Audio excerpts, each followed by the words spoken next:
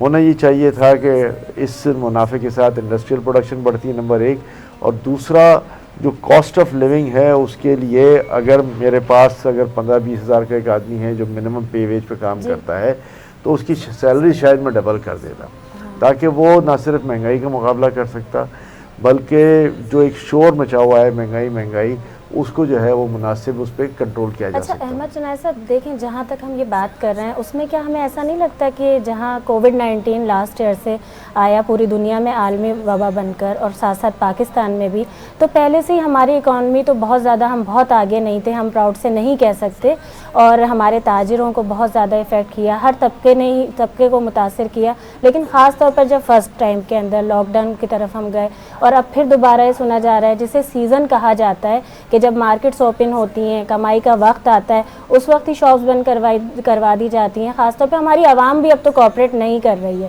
تو اس کے لیے کوئی سولیوشن ہے کہ ہم کس طرف جا سکتے ہیں کہ بالکل کھول دیا جائے کہ رش نہ بڑھے، یا کیا حل ہو سکتا ہے اس کے لیے؟ دیکھیں، یہ تو اب عوام کا کام ہے کہ اس میں احتیاط سے کام لیں اور جو نیسیسری پریکاشنز ہیں کووڈ-19 کی وہ لیں. کووڈ-19 خدا نخواستہ حکومت کا لایا ہوا تو نہیں ہے، حکومت اس کو مینیج کرتی ہے، کنٹرول کرتی ہے، اور اس کے سدباب کے لیے انتظامات کرتی ہے. لوگوں کی صحت کو بہتر بنانے کے لیے ہاسپٹلز، ان میں نیسیسری فیسلٹیز کووڈ-19 کے حوالے سے اور دوسری جو سہولیات ہیں وہ پہنچانے کا ذمہ حکومت دیتی ہے. میں سمجھتا ہوں کہ یہاں پر ایک لوگوں کو یہ سوچنا چاہیے کہ جب ایک وبا آئی ہوئی ہے، تمام عالم دین بھی اس بات پر متفق ہیں کہ اس سے بچاؤ کے لیے احتیاطی تدابیر ضرور استعمال کی جائے، تو پھر لوگوں کو سمجھنا چاہیے، لوگوں کو جو ہے جو ایک نعرہ لگایا ہوا ہے کہ گھر پر رہیں، باہر نہ نکلیں، اور غیر ضروری طور پہ جو ہے وہ باہر بھی نہ نکلیں، احتیاط کریں، ملنے جلنے میں احتیاط کریں. لیکن شاید عوام کو یہ بات سمجھ میں نہیں آتی، بڑی معذرت کے ساتھ عوام میں ہم بھی شامل ہیں، کہ ہم ان تمام SOPs کی جو ہے وہ خلاف ورزی کرتے ہیں. آج آپ بازاروں میں حال دیکھ لیں، دوسری جگہوں پہ حال دیکھ لیں، یہ جو کووڈ ریسٹرکشنز لگتی ہیں، موومنٹ ریسٹرکشنز لگتی ہیں، وہ صرف اسی وجہ سے ہوتی ہیں کہ لوگ جو ہیں وہ محتاط رہیں، غیر ضروری طور پر نہ نکلیں، گھروں پہ رہیں، تاکہ کم سے کم ملنا جلنا ہو اور کم سے کم جو ہے وہ کووڈ-19 جو ہے وہ ایک دوسرے سے ٹرانسمٹ ہو. یہ جو کہتے ہیں کہ کیا ہفتہ اور اتوار کو یا جمعہ اور اتوار کو کووڈ نہیں آتا، کووڈ ضرور آتا ہے، لیکن ایک کانسیپٹ غلط بنا لیا ہے. لیکن بات یہ ہوتی ہے کہ جتنا ہم کم ملیں گے اتنا جو ہے وہ کم کووڈ لگے گا. اب 6 بجے دکانیں بند کر دیں تو کیا کہتے ہیں 6 بجے کے بعد کووڈ آتا ہے، 6 بجے سے پہلے نہیں آتا. یہ ایسی بات نہیں ہے، ایسی بات نہیں ہے. بات صرف یہی ہے کہ دیکھیں، کام بھی کرنا ہے اور اپنے آپ کو مینیج بھی کرنا ہے اور اپنے آپ کو محفوظ بھی رکھنا ہے. تو محفوظ رکھنے کے لیے اگر 6 گھنٹے ہم محفوظ رکھتے ہیں اور 6 گھنٹے محفوظ نہیں رکھتے تو کچھ تو احتیاط ہو گئی، آدھا 6 گھنٹے تو احتیاط ہو گئی. ہم اس چیز کو سوچیں، شاید ہم اس بات کو نہیں سوچتے، ہم ہر بات کو نیگیٹیولی لے جاتے ہیں، ہر بات کو جو ہے وہ ہم اس طرح کرتے ہیں کہ شاید حکومت ہمارے خلاف کام کر رہی ہے، حکومت ہمارے ساتھ انصاف نہیں کر رہی. تو ایسا نہیں ہے.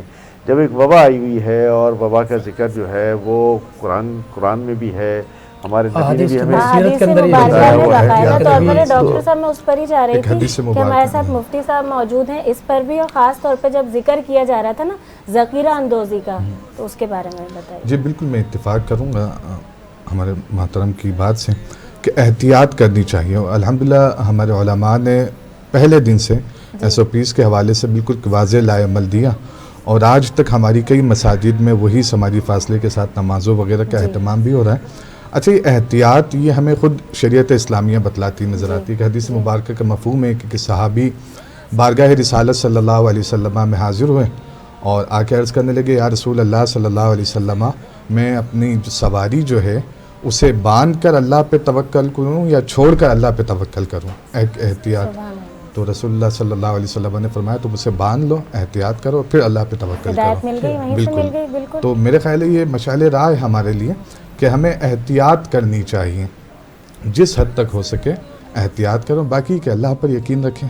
اللہ اچھا، پر کیونکہ ہر فرد کی ایک ذمہ داری ہے نا, اس پر متوجہ نہیں ہے کہ ہر جی، انسان اپنی ذمہ داری کا احساس کرے. جسے احمد صاحب نے بیان فرمایا ذخیرہ کہ اندوزی ساری والی بات ہم کی حکومت پہ پوری. ڈال دیتے ہیں. میں آج ہی ایک رپورٹ دیکھ رہا تھا, اس میں صحافی جو ہے پہلے سبزی منڈی جاتا ہے, وہاں ریٹس معلوم کرتا ہے, اور وہاں کے بعد دوبارہ عام مارکیٹس کے اندر جا کے چیک کرتا ہے, تو وہ آسمان و زمین کا فرق ہے. اور قسمیں بھی کھاتے ہیں ساتھ, یعنی وہ قرآن مجید بھی پڑھتے ہیں, تلاوت بھی کرتے ہیں, نمازیں بھی پڑھتے ہیں, اس کے بعد پھر قسم بھی کھا رہے ہیں, جھوٹ بھی بول رہے ہیں. تو اس میں پھر یہ کہ ہم ڈائریکٹ حکومت پہ کرتے ہیں کہ مہنگائی بہت زیادہ ہو گئی, جبکہ وہ چیز سبزی منڈی میں مثلا تربوز 10 روپے کا مل رہا ہے کلو, اور یہاں لا کے 40 روپے کا قسم لگا کے, کیونکہ پیچھے سے قیمتیں زیادہ ہوئی ہیں. چلیں تھوڑا ہمیں سمجھ آتا ہے کہ لے کر آ رہے ہیں, اس کی کاسٹ لگتی ہے, لیکن اس کے بعد نہیں ہوتا کہ آپ اس کے بعد پروفٹ کمانے لگے.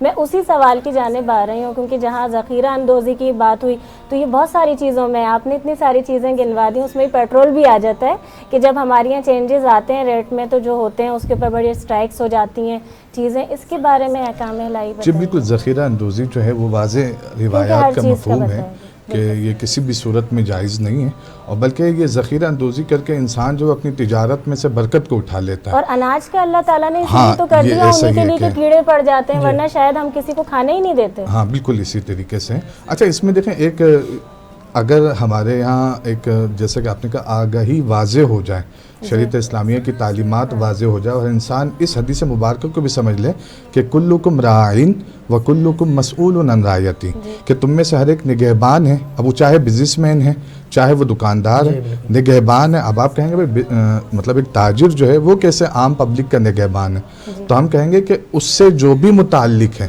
اس کے ساتھ جو بھی کاروبار کر رہا ہے, اس کی دکان سے جو بھی خرید رہا ہے, بروز قیامت اللہ تبارک و تعالی اس کے بارے میں بھی اس دکاندار سے پوچھے گا. کلکم راعین, تم میں سے ہر ایک نگہبان ہے, وکلکم مسئول عن رعیتی, اور تم میں سے ہر ایک سے ہی اس کی رعایا, اس کے متعلقین, اس کے ساتھ رہنے والوں کے حوالے سے سوال کیا جائے گا. اچھا قیمتیں فکس کرنا, یہ حقیقت ہے کہ شریعت اسلامیہ میں کسی بھی چیز کی قیمت فکس کرنا کہ بھئی اتنے ہی ریٹ پر بیچی جائے, یہ ضروری نہیں ہے. تجار حضرات جو ہے وہ مارکیٹ ویلیو کے مطابق قیمتیں رکھ سکتے ہیں, بس اس میں یہ ہو کہ بہت زیادہ غبن فاحش ایک اصطلاح ہے وہ نہ ہو, یعنی اتنی قیمت رکھ دینا کہ سامنے والوں کو واضح نظر آ رہا ہو کہ یار یہ تو مطلب ڈبل ہے یا اس سے بھی زیادہ کی قیمت ہے. نا انصافی ہے, دل مطمئن نہیں ہوتا انسان, دل مطمئن نہ ہو کہ انسان منافع لیتا ہے لیکن اس سے زیادہ کرتا ہے تو اس کا خود اپنا دل مطمئن نہیں ہوتا. اور یہ بھی کہہ سکتے ہیں ہم کہ روایات یا بزرگوں کا قول یہ ہے کہ بھئی تم اپنے دل سے فتویٰ لے لو. بھئی جہاں اس کے خود کے دل نے کہہ دیا کہ یار یہ میں بہت زیادہ قیمت لگا رہا ہوں, یا یہ ہے کہ یہ قوت خرید لوگوں سے زیادہ ہے, لوگ اس کی استطاعت نہیں رکھتے ہیں, تو ایسا مطلب ہے واضح ہے یہ چیز کہ یہاں معاملہ جائز کی پٹری سے اتر کر ناجائز کی پٹری پر آ گیا ہے. تو یہاں پر آ کے جو ہے ضمیر کی آواز کہتے ہیں نا, جیسے انسان کا ضمیر جب زندہ ہوتا ہے, اور وہ ضمیر بھی خدا کی طرف سے ایک ہدایت کا ایک ذریعہ ہے انسان کے لیے, تو وہ آواز آتی ہے, ایک حد تک آتی ہے. جب انسان گناہ شروع کرتا ہے, غلط کام کرنا شروع کرتا ہے, تو آواز آہستہ آواز کو بھی درگزر کرتے چلے جاتے ہیں نا. احمد چنائے صاحب آپ کی طرف آؤں گی کہ ہماری یہاں وہی چیز ہے جس طرح آغاز میں بات ہوئی, سوچنے کی بات یہ تھی کہ ہماری یا دوسروں کے لیے جو بات تھی اس کے اندر جب میں نے پازیٹیو اور نیگیٹو کہا, اس میں یہی ہے کہ ہم دوسروں کے لیے غلط سوچ رہے ہوتے ہیں, ہمیشہ یہی ہو رہا ہوتا ہے, یا تنقید کر رہے ہوتے ہیں کسی پر لیکن اصلاح اپنی نہیں کر رہے ہوتے. اسی میں ایک یہ ضمیر کی بات آ جاتی ہے کہ ہمارے یہاں اپنی طور پر ہم انفرادی ہماری جو ذمہ داریاں ہیں ان کو تو بالکل بھی نہیں نبھا رہے ہیں. جہاں تک رمضان المبارک آتا ہے اس کے ساتھ ضرورت مند لوگ ہوتے ہیں, خاص طور پر مستحق جو ہوتے ہیں, ان تک یہ جو دکھاوے کی چیزیں ہونے لگی ہیں, اور خاص طور پہ جتنے ہمارے ناظرین اس وقت دیکھ رہے ہیں وہ آپ کا جو کردار کراچی کے لیے اور اس ملک کے لیے جانتے ہیں, تو اس میں بے شمار ایسے کام ہیں کہ جہاں ہمارے یہاں کوئی کسی پوزیشن پہ آ جاتا ہے اور اس کے پاس وہ جب ہولڈ ہوتا ہے تو وہ بولتا ہے نہیں میں یہ نہیں کر سکتا. آپ نے بے شمار لوگوں کو راستے دیے, بے شمار مسئلے حل کروائے. اس کے لیے جو لوگ اس وقت ان جگہوں پر موجود ہیں کہ جو مسئلے حل کر سکتے ہیں, ان کے لیے کیا کہیں گے کہ ان کو آسانی کس طرح پیدا کرنا چاہیے؟ کیا ایگو اپنا مارنا ہے یا تعصب ختم کرنا ہے؟ کس بنیاد پر انسانیت کی خدمت کی جا سکتی ہے؟